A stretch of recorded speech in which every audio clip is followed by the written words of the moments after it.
Ladies and gentlemen, Dette Glashouwer.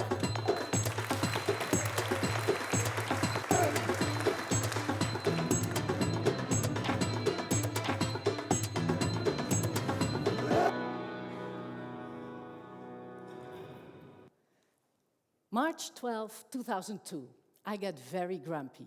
I'm in a meeting and we talk about money. And I think, well, that's interesting. Money does not interest me, but talking about it makes me very grumpy.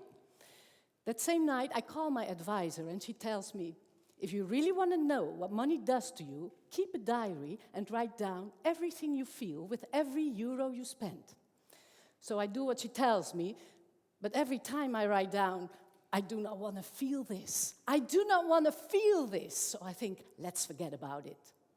7 years later, my theater company gets closed down, and that gives me a lot of time. And it so just happens in that year that I hear about a money workshop in Oslo. So I go. But again, I don't like it. And again, I think, let's forget about it.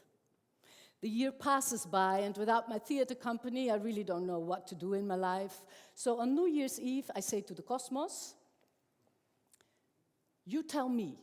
From now on, I do everything that crosses my path, everything I'm asked to do. And damn it, the very first thing I'm asked to do is to give a money workshop. I think, well, this is not love at first sight, but apparently I'm hooked. Now I have to go into it. But what turns out, I'm blown away. Money is really my thing.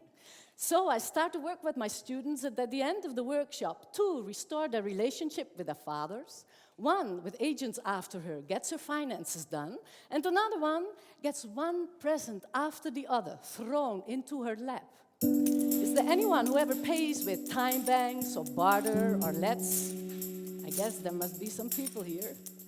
Here I have a shack from the Lets in Amsterdam called Noppes.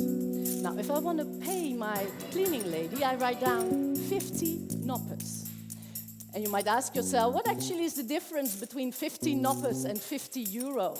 Well, 50 euro is money made by the bank, made by debt. The bank does not hide it. It's written on a dollar bill. Maybe you can read it with me. Very small. This note is legal tender for all debts, public and private.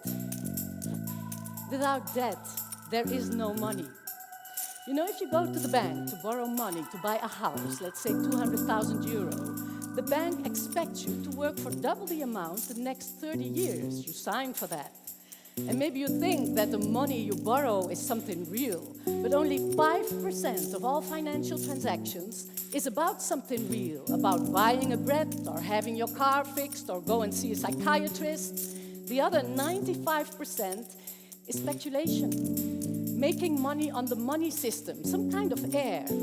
Well, that money is lent to you with interest. So you are sent into the world to compete with others, to not only bring back these 200,000 euro, also the interest, which is easily another 200,000 euro. This is how you pay double the amount for your house. But what for? And all this interest has to be earned by the community every year, again and again. So the pressure gets stronger to produce and consume more and more, because it has to grow every year more, like some kind of swelling tumor. With Noppes, that's different. Noppes is not made by the bank, but by the community. It's complementary money. And there's no debt, so no interest. Simple. Interest has not existed for that long, maybe a few hundred years, and it has made possible a lot. Without interest, there would not have been an industrial revolution. Without interest, the West would not be rich. But this compulsion to grow, which is inherent in interest, makes our world, our Earth, grow out of this mold. So, we are standing at the abyss of a dying Earth with an overpopulation. You know, it never happened before that there are that many people walking on the planet who are 65. When something like pension was invented, people did not reach 48, let alone 65.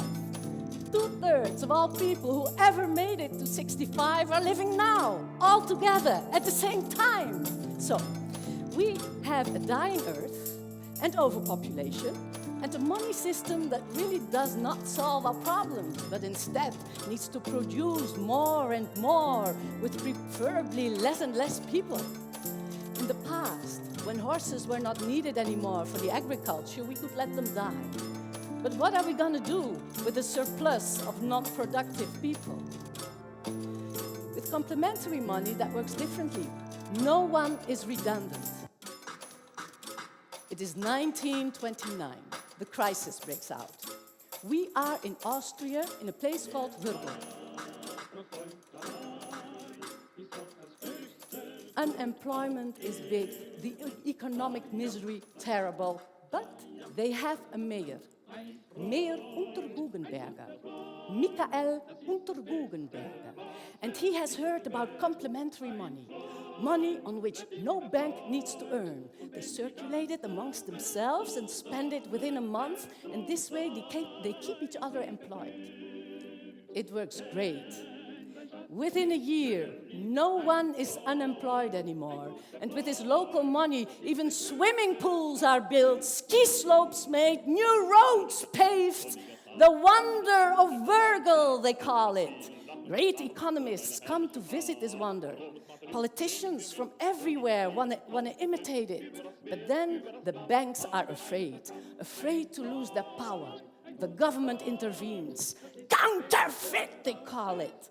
The experiment is nipped in the bud, suffocated, it's forbidden. 3 years later, Hitler gets into power. Well, this is history. But what I like is that nowadays, on all kinds of places, again, complementary money communities are blossoming. Here I have a Brixton pound, and Brixton is a part in London. And with their local money, they blossom again. And there are parts in South Africa, Dubai, Brazil. I want to visit those places, but more about that later. I have just put on something. You like it? I thought I would put on something from the time in which money, as we know it, actually started. It is 1602.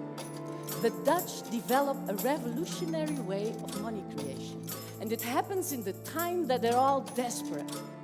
You know, people in that time are all tortured by all kinds of diseases. They have problems with their heart, belly, stomach, liver, spleen, kidney. They have headaches, dizziness, cramps, asthma, rheumatism, bad breath. They have skin problems, sexual diseases, cramps, diarrhea, constipation, farting. There are a lot of remedies, but 4 spices are very popular.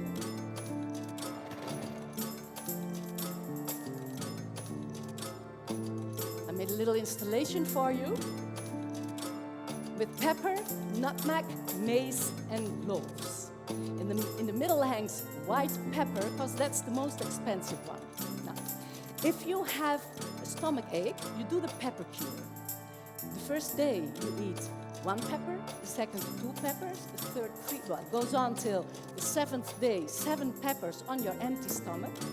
And if it's not solved, but then you build it off. So the 8th day 6, the 9th day 5 goes on till 13 days, and this is only for rich people, because pepper is very expensive. Peperduur, we say in Dutch. Expensive as pepper. For a lot of money, the Dutch have to buy this from the Spanish and the Portuguese. But then the 80 years of war with the Spanish breaks out. They get no more peppers, no more spices. The Dutch are totally desperate. What to do with our pharmaceutical industry? There's only one solution: to sail the big oceans themselves. What a mentality. And this is the birth of the Dutch East India Company. But who is going to pay for that? There is no king to finance it. The solution they find is revolutionary. Everybody is allowed to invest. And this is how shares come into being in Holland.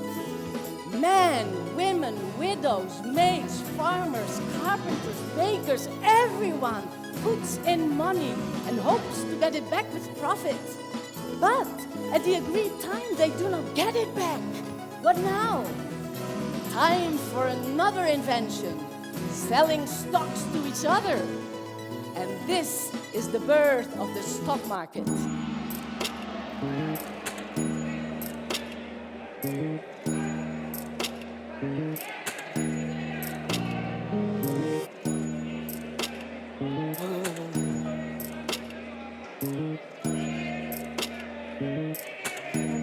you think, what is she doing? But this is how it goes at the stock market at that time. And tourists come from everywhere and cannot believe their eyes. You know, we know Wall Street. We are used to images of desperate traders or excited traders. But for that time, this was a totally new phenomenon. Keep the price high systematically, create scarcity, corruption. Actually, money has never interested me. Men cost money. Men have cost me a lot of money. You know, money used to be a man's thing. My mother was thrifty and my father spent it, and they both thought that was okay. And when I had a boyfriend, he started a band and he had no equipment. So I said, well, here's my money. And because money has been a man's thing for so long, many women just do not want to think about it. But how much do we pay for that? All these men on television, for example, right? I mean, you put on the TV, you start to zap all men. Do not think they do that for free. Men are good negotiators. All men strutting their stuff on TV does cost us loads of money. I know a couple who earns loads of money, but they were not happy at all. So they did some research. And what did they find out? They had crossed a line. And this graph shows you how. Here you see happiness, and there you see money. And you see, the more money you earn, the happier you are until you earn 58,000 euro a year. Happier you cannot be. But for my friends, it was not easy to go back to 58,000 euro a year because they got caught by the spirit of desire. And scientific studies prove how powerful the spirit of desire is. The spirit of desire always wants more. More money, better sex, more love, those new shoes. And of course, it's good to stop and ask yourself, what is it that I actually want in life? But the spirit of desire cannot stop. It needs to go on desiring, and that makes you very unhappy. And that you can see here. Here you see happiness, and there you see spirit of desire.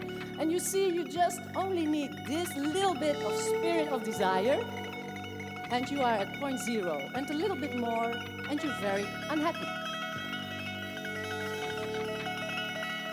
So, my friends go into therapy, and the therapist tells them one thing. Write down all you have and feel how that feels. Well, at first they have to laugh about it. It was a silly question, but yeah, since they paid a lot of money for this session, they do their homework. They write everything down, and it's very fulfilling.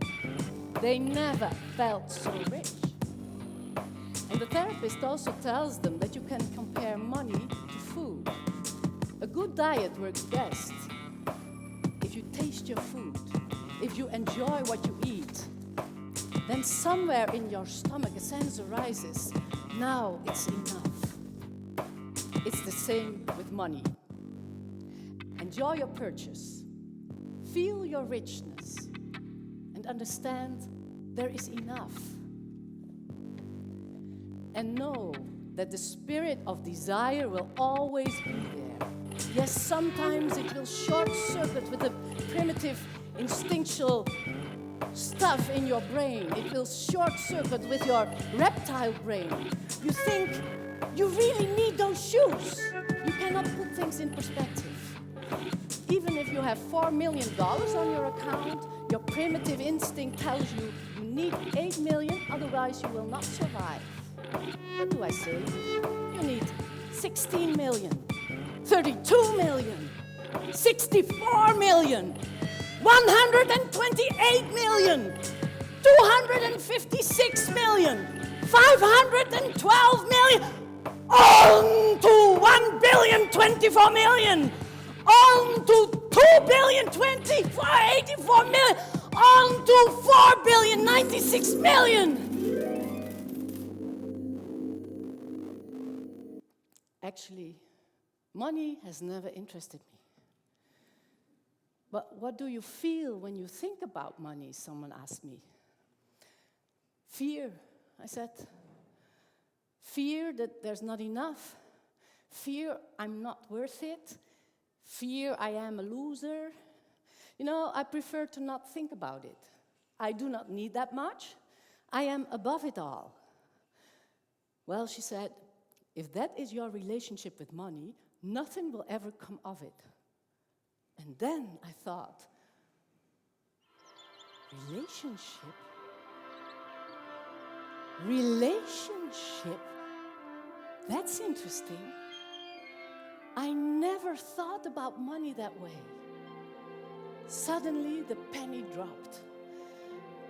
I behave towards money the same as I do in a relationship when I feel hurt. I shut down, gridlock. I say, I don't care, drop that, I don't need you anyway. But that's not money's fault, is it? A friend of mine is in relational therapy, and she tells me that if you are both shut down, gridlock, the remedy is to embrace each other 3 times a day for 1 minute. Then you start to melt, you can connect again, and the energy starts moving. Embrace. Embrace my money. Well, why not?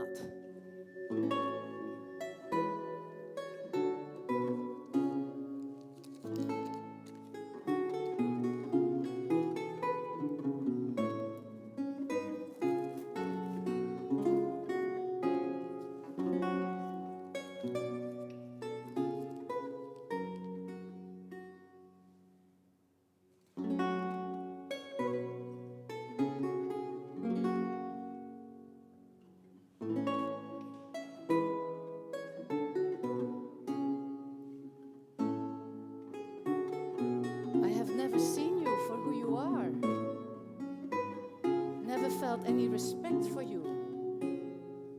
I will never thoughtlessly spend you again.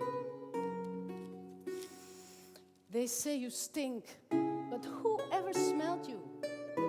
Because of you, murders are committed, but you can't help that. How much pleasure have you given me? That I have to acknowledge. I will acknowledge you when you come to me. And even though I'm scared, I will receive you. Wait.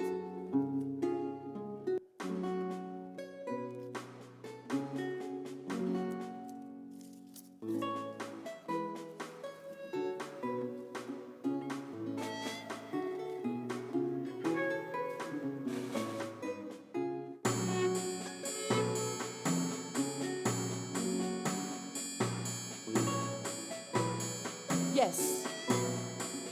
Yes, I will. Yes, this is what I want. Yeah, that feels good. A little bit uneasy, but yes. Wait, I hear something. More. More. That's the spirit of desire. Right now my relationship with money feels so good. More. More. Stop, spirit of desire. Stop meddling in my relationship with my money. More. Stop. Oh, people, watch out for the spirit of desire. He tries to stir us up in different tongues. Look around, he says. They are all so happy, but they do have more.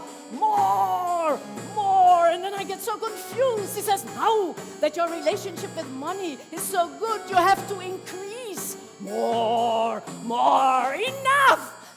I want my money for its own sake, for its unique character. More, stop! That I only want to help you, because you are not at all yet at 58,000 euro a year. And how are you ever going to make that amount of money? People, if you want to know how this ends, invest. Buy stock in my next part. Do it now. And support my search for money and complementary money from South Africa till Dubai, from Belgium to Brazil. And follow my adventures live on my website, www.DetteGlashouwer.com. Thank you very much.